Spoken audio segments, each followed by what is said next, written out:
Assalamualaikum warahmatullahi wabarakatuh. Selamat pagi semua, salam sejahtera untuk kita semua. Perkenalkan, nama saya Dwi Rahmawati. Saya adalah salah satu seorang pendidik yang ada di Sidoarjo, salah satu pengajar di SMK. Nah, di sini saya mengajar sebagai guru ekonomi, guru akuntansi, ataupun guru pemasaran manajemen. Kali ini saya akan menjelaskan sedikit tentang marketing, bagaimana cara strategi bisnis marketing dan jasa. Nah, mari kita lihat PowerPoint selengkapnya. Ini kita akan bahas tentang strategi pemasaran barang dan jasa. Apa sih yang dimaksud strategi pemasaran barang dan jasa itu?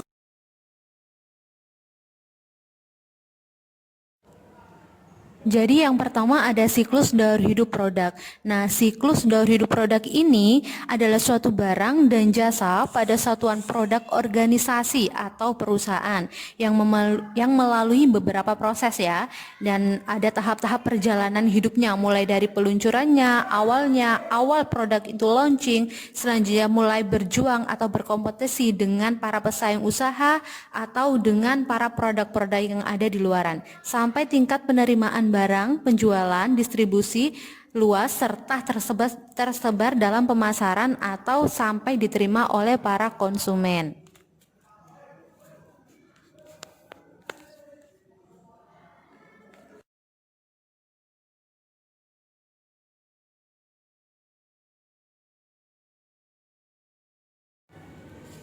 Selanjutnya di sini ada tahap-tahap siklus hidup produk. Nah, tahapnya ada 5. Yang pertama adalah tahap kreasi. Nah, tahap kreasi ini siklus hidup produk yang berusaha memunculkan suatu produk terlebih dahulu dari idenya, gagasan atau pikiran. Setelah muncul adanya ide dan gagasan kreasi tersebut, lalu diwujudkan dalam pembuatan suatu produknya. Contohnya, seseorang memiliki ide atau gagasan membuat model mobil desain terbaru, lalu diwujudkan dalam kreasinya dengan merancang dan menciptakan model baru desain dari pabrik. Yang kedua ada tahap perkenalan. Nah, tahap perkenalan ini adalah siklus hidup produk yang berusaha memperkenalkan produk baru kepada pasar, bisa berjumlah besar maupun kecil. Selanjutnya ada tahap pertumbuhan. Nah, tahap pertumbuhan ini dalam siklus hidup produk yang berusaha meningkatkan volume penjualannya. Yang keempat adalah tahap kedewasaan. Nah, di tahap kedewasaan ini siklus hidup produk yang mana produk ini telah sampai ke tangan para konsumen. Kemudian pihak perusahaan mempertahankannya dan membuat promosi dengan lebih agresif ya, supaya memenangkan persaingan usaha tersebut. Selanjutnya yang terakhir adalah tahap penurunan. Nah, di tahap penurunan ini dalam siklus hidup produk yang menunjukkan perusahaan telah mengalami penurunan penjualannya. Akibatnya mengalami penurunan laba dan kerugian. Selain itu, pada tahap ini barang produksi kemungkinan akan hilang dari pasaran. Pada tahap ini bisa perusahaan mengeluarkan solusi untuk merancang kembali produk tersebut. Apakah yang dimaksud dengan merancang kembali produk tersebut? Yaitu mendaur ulang kembali produk atau usaha dan mendesain ulangnya.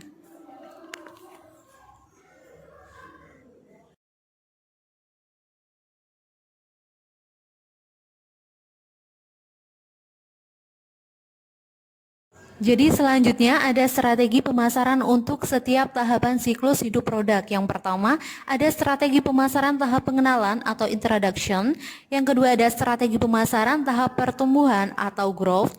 Yang ketiga ada strategi pemasaran tahap kedewasaan atau maturity.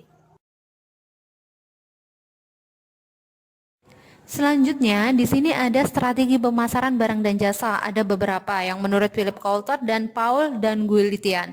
Nah, bisa dibaca sendiri ya. Selanjutnya, saya akan menjelaskan tentang tujuan strategi pemasaran. Yang pertama, meningkatkan kualitas koordinasi dalam tim pemasaran. Yang kedua, sebagai alat ukur hasil pemasaran menurut standar prestasi yang berlaku.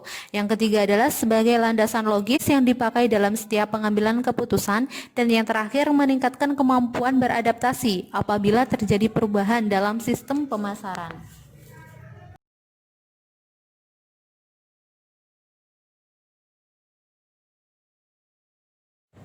Selanjutnya ada faktor utama penyebab terjadinya perubahan strategi pemasaran. Nah, di sini ada siklus daur hidup produk, tingkat persaingan perusahaan di pasar, dan keadaan ekonominya. Fungsi strategi pemasaran itu sendiri apa sih? Yang pertama, meningkatkan motivasi untuk berpikir jauh ke depan.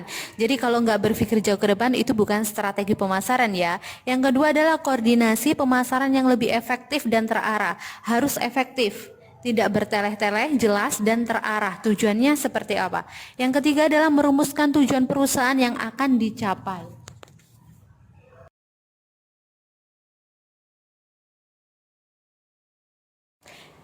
Sekian penjelasan dari saya tentang marketing tadi, tentang strategi pemasaran barang dan jasa. Kurang lebihnya saya mohon maaf yang sebesar-besarnya dan terima kasih.